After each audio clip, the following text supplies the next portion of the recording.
Okay, this video is going to concentrate on actually writing the rhetorical analysis. The other two videos I've posted have sort of talked about what rhetoric is, talked about some of the sort of supporting ideas that you have to use to complete all the rhetorical analysis assignments that I'm asking you to do. Some are activities, some are actual assignments.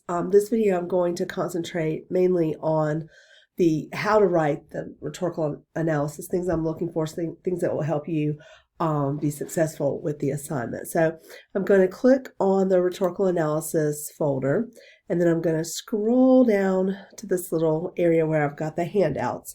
If you're a student who look like you, which I love those students, but the ones who kind of look at everything the first night I post it, I wanted to let you know that there was a PDF assignment in there, and it mentioned a previous textbook, and I didn't catch it when I posted it. So when I saw that today, I reworked the handout, took out the information from the old textbook, and actually I think I made it better. I ended up making sort of an outline to tell you what to put into each section of the essay, how to approach the information. And then I also added some tips for success and some links to resources that would help you.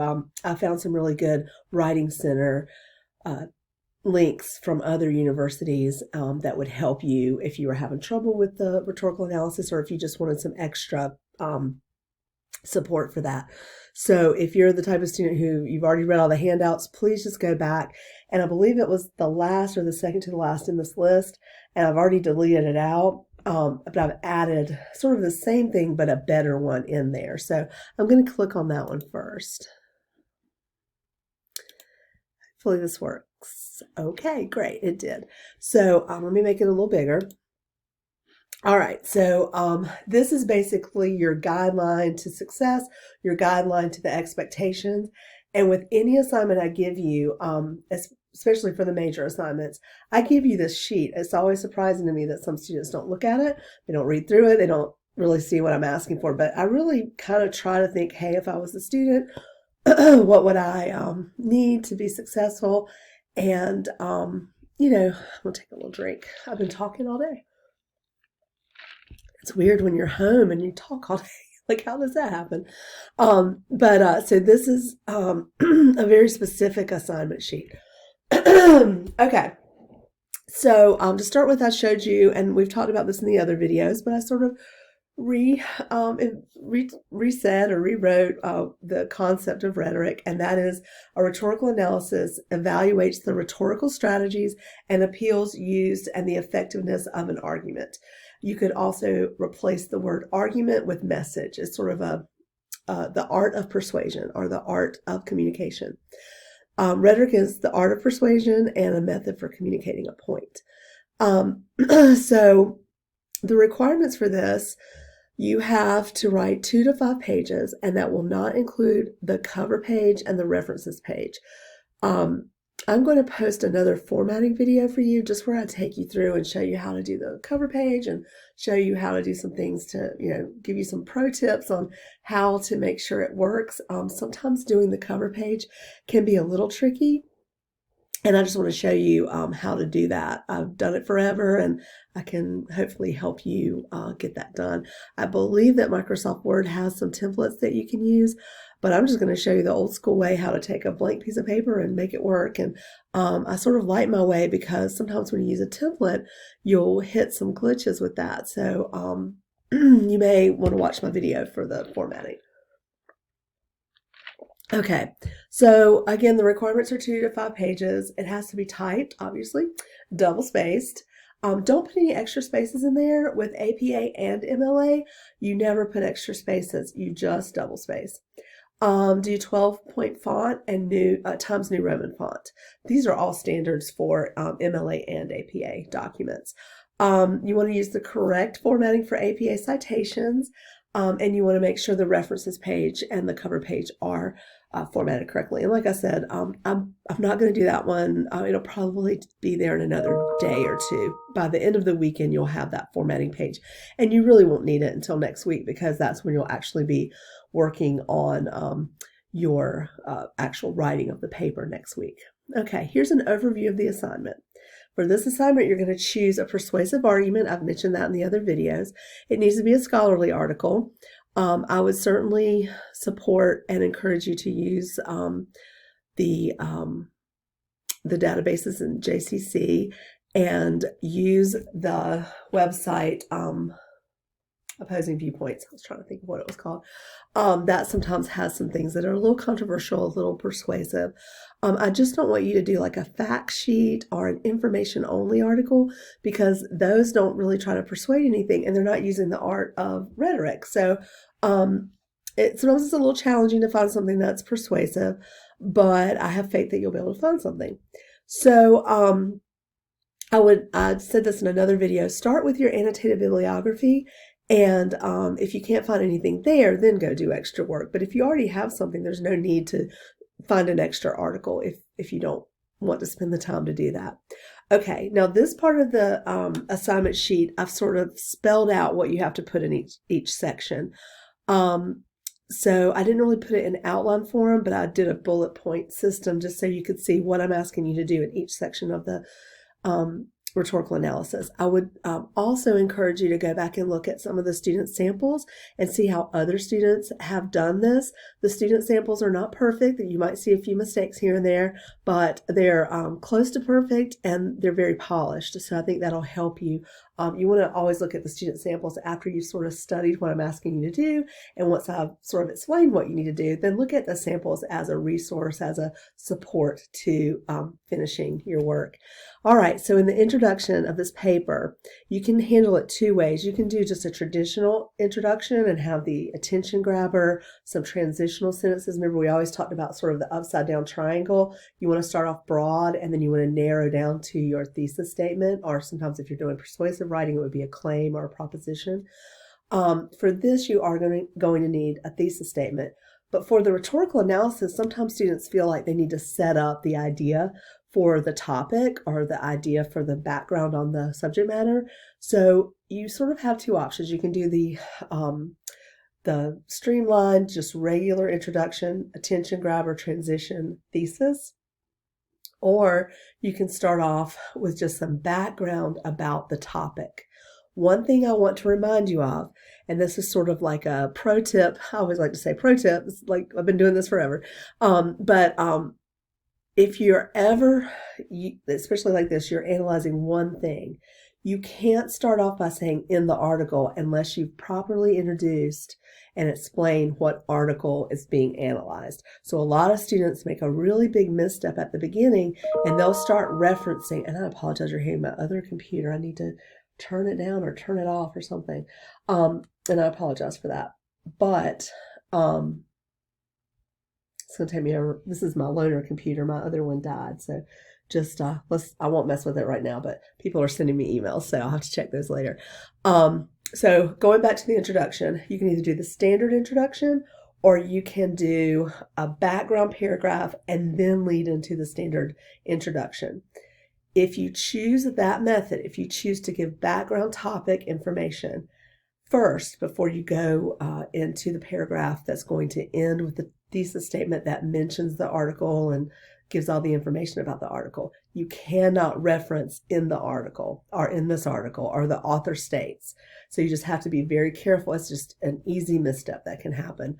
Another way you can do it, and I didn't really explain it in the worksheet here, but you could do a standard introduction, broad idea, transitional sentences, and then the thesis statement, and then have a secondary introduction where you give some background on the idea of the topic, an idea of the kind of research that's going on, and that's okay too.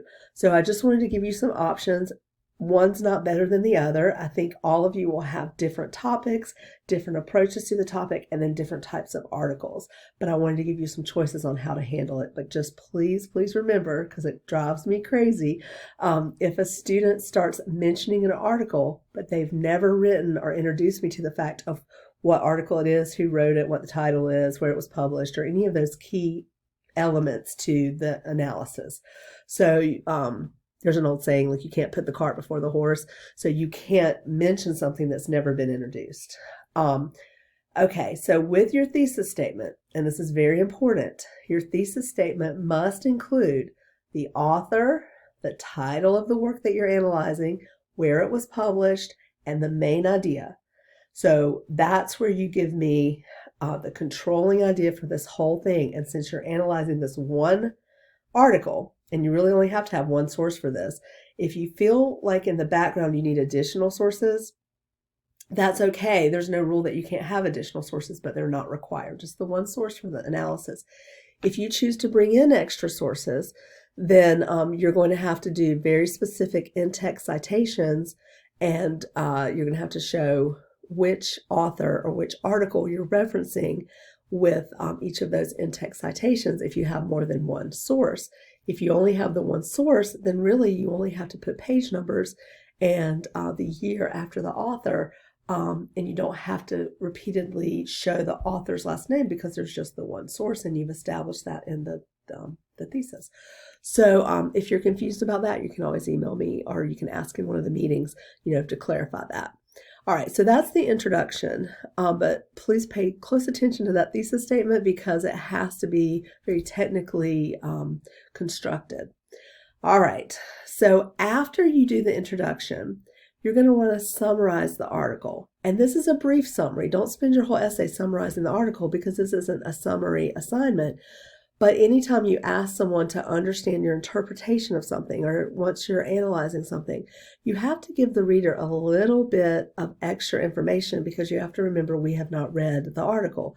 But think of it like this. Have you ever heard someone, they go to a movie and you see them like maybe the next day, and you want to go see the movie too, and then they tell you every single thing in the movie. They spend an hour and a half telling you all about the movie, and then you don't need to go to it at all. So that's not what you need to do in this case with an analysis. You can give a brief overview of the summary of the article.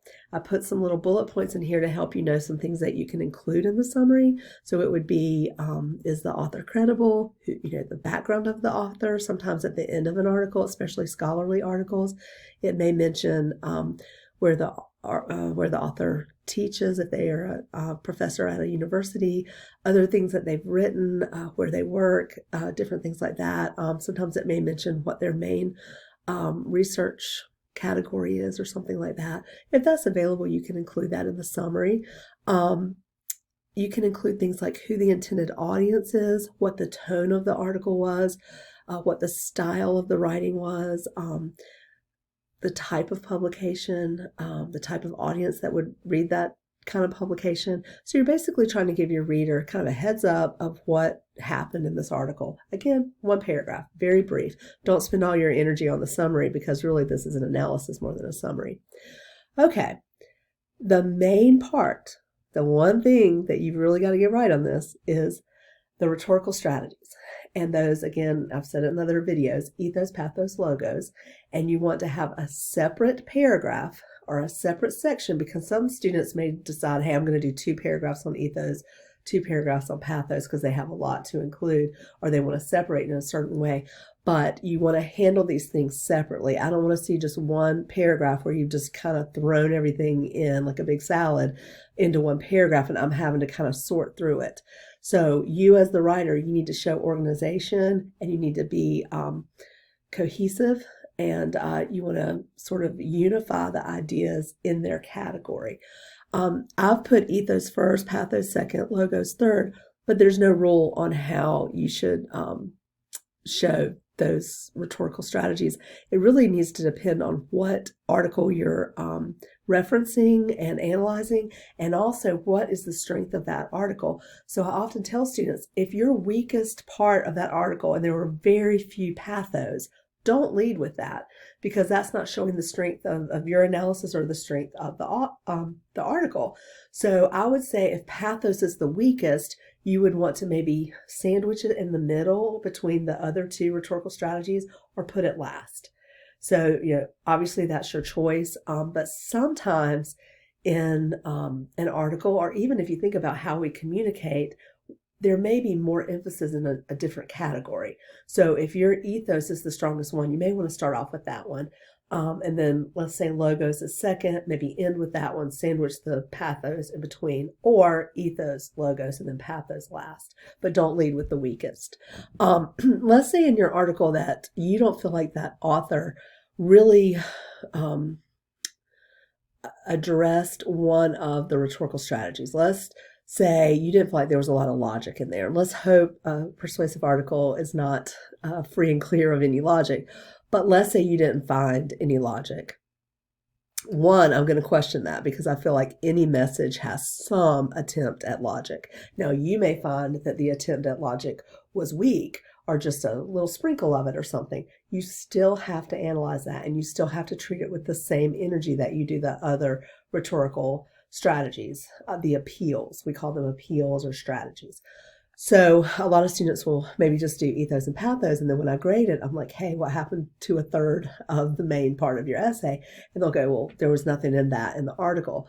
So what I'm telling you is if there is nothing, and I doubt that. I think sometimes students just don't look hard enough or they don't apply their knowledge to analyzing these pieces. But let's just say it's weaker and there's not a lot in there, then it's your job as you analyze it to determine why it wasn't there. Was the author correct in underdeveloping that rhetorical appeal? And you can decide, hey, they should have done more, they should have done less. Maybe they have too many pathos. Maybe there's too much emotional appeal in there, and that overshadows the credibility of the work. So that's your analysis. You have to tell the reader what your analysis is. Again, it has to be third person, so don't put anything like I feel or I believe or I saw, because it can't have first person. But in third person writing, you can show that the ethos was underdeveloped or the pathos was overused. So, and then you have to support it. So in your topic sentence for each paragraph, and I put this on the handout here, you need to have a topic sentence to identify what rhetorical appeal you're discussing or writing about in that section. And then within the body of that paragraph, you have to prove how they used it. And you're going to do that with quotes and statistics and data and facts and all the things that you can pull from that article. Okay, so moving on along, you're going to conclude. Always, always, always in the conclusion, restate your thesis. We talked a lot about that in English 111. If you didn't have me for an instructor, I'm sure your other instructor did as well. So start that paragraph off. You always want to remind. If you're giving a speech, you always end with a reminder.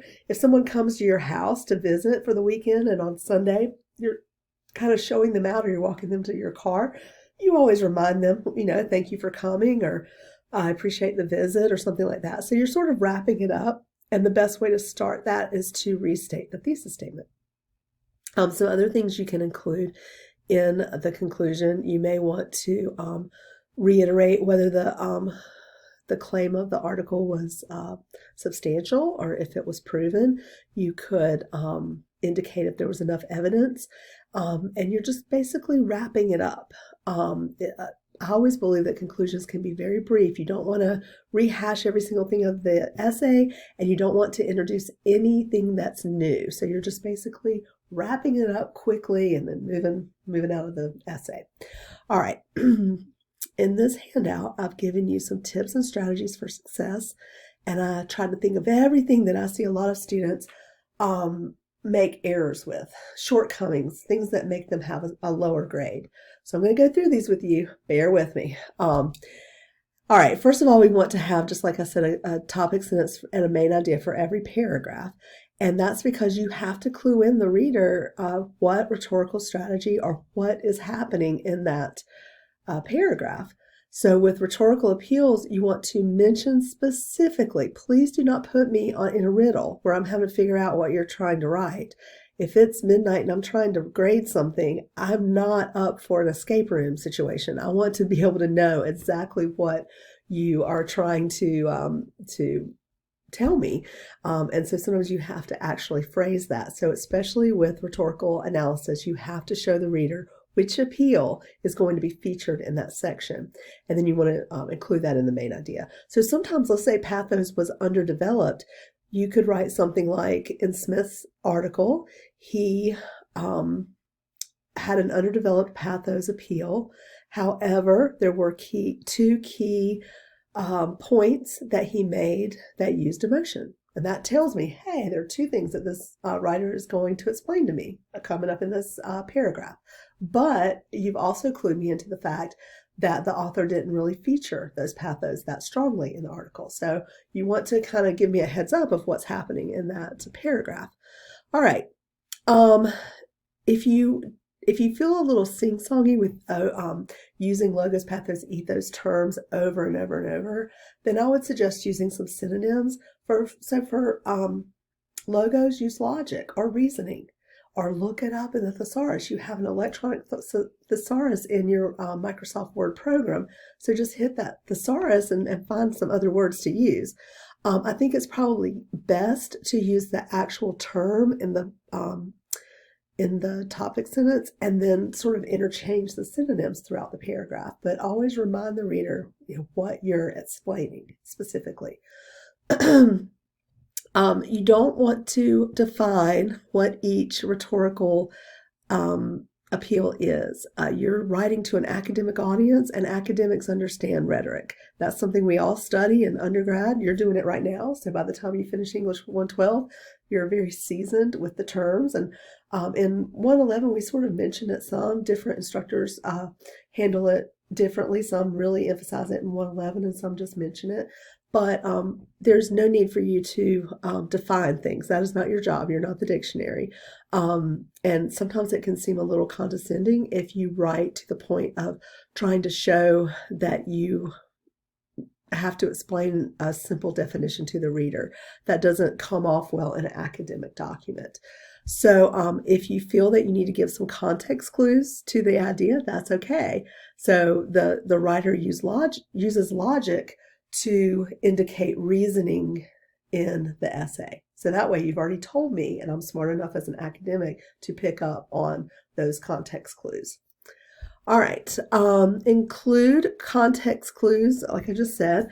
Use transitional phrasing. So between your ideas, and especially between the paragraphs, you want to sort of link one thing to the next. So if the previous paragraph was on logos and now you're moving to ethos, you would have a transitional phrase such as, while the author uses a strong element of logic in his article, comma, he does not include a strong sense of pathos.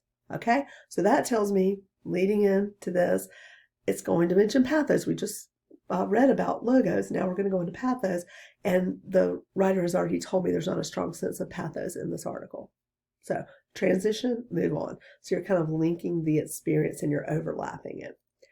Okay, you want to also do this within the paragraph. So you want to link ideas, and you do that with phrasing. I know in high school and middle school, they teach you a lot of transition words like however, therefore, consequently, ultimately. I use those too when I write, and I'm not against those at all, but you never start a paragraph with that because you don't have anything, you don't have another sentence to link to it. So if you're transitioning between paragraphs, you have to do the phrasing. You can't just say however because there's not a sentence before it. So usually a transition word means that you're connecting sentences, and a transitional phrase, you can either do that with sentences or you have to do it between paragraphs. So I hope that makes sense. Okay, we want to use quotes from the article. I would say 1 to 2 per paragraph would be a good measure. I don't want to see more quotes than you're writing because I'm grading your writing. I'm not grading the person who wrote the article's grading. So make sure when you include quotes that you're phrasing into them. I don't want to see a quote bomb in there. That means you just dropped it in there. You've left it for me to figure out. Like I said, I'm not all about doing a riddle. You have to integrate that quote properly into your paragraph.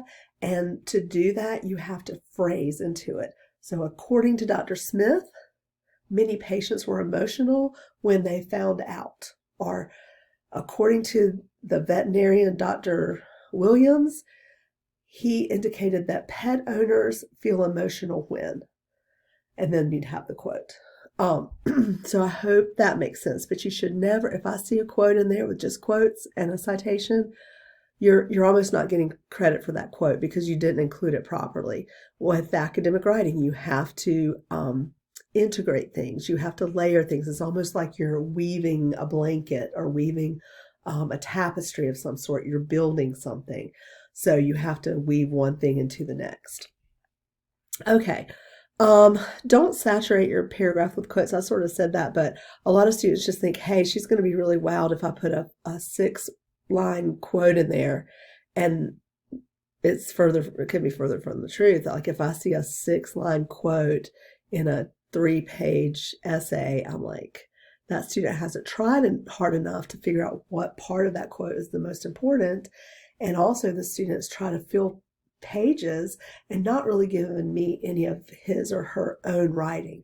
So avoid those long quotes, avoid saturating with quotes, and make sure you're using key quotes to really showcase your analysis of the article.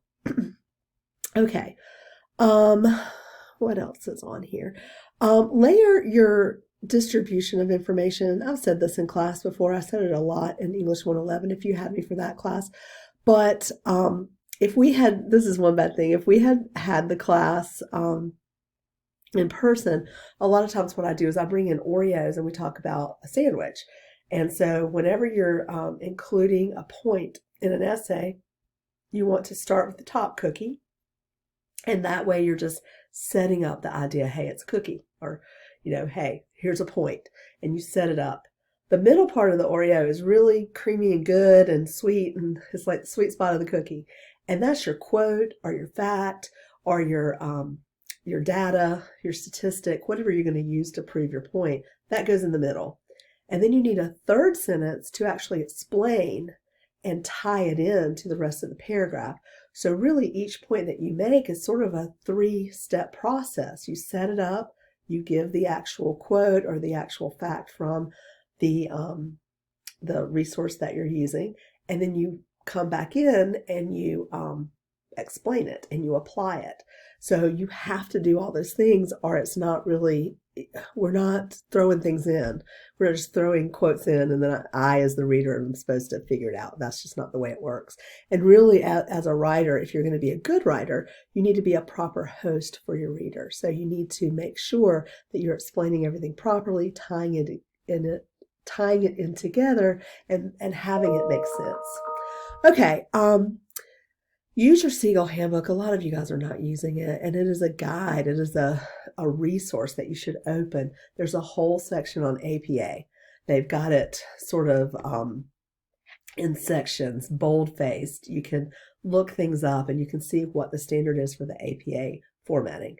You can also use the Purdue Online Writing Lab. You can go to Google and just type in Purdue, or in this case, I've got it linked here in the handout. I've also got it linked under resources. So Purdue is a well-known resource for formatting and for standards for English, and they have a whole crew, a whole department of people who just monitor it and change it and add content to it constantly, so it's up to date. It's kind of the premier it's the Purdue University Writing Lab, and it's the premier kind of online source that you can use. Okay. Don't use first person. There is no I, me, us, we, only third person. And never, ever, ever use second person you. Second person you should only be used with friends or acquaintances or with casual communication. It should never enter itself into anything that's academic or formal, and it weakens your credibility when you use it. Okay, do not use slang. Don't use text speak. Don't use casual phrasing. This is an academic paper. It's an academic document, and I need to see academic rigor. So that's one of the things that you can do when you polish your essay. That's why I always say don't write it the night before, because you don't have time to do that. So one of the things I expect you to do is read back through and make sure the phrasing is correct. We're all kind of stuck in our house and quarantined, and so maybe have somebody that's in your family read over it and say, hey, do I have any phrasing in there that's too casual, or does this make sense, or is there anything I can do to improve it? And they don't have to be English majors. A lot of times you'd be surprised at what people catch when they read something. You can also turn this into smart thinking, and smart thinking is fabulous. They have master's degree and PhD degreed professionals who review your paper, and they give you line by line feedback.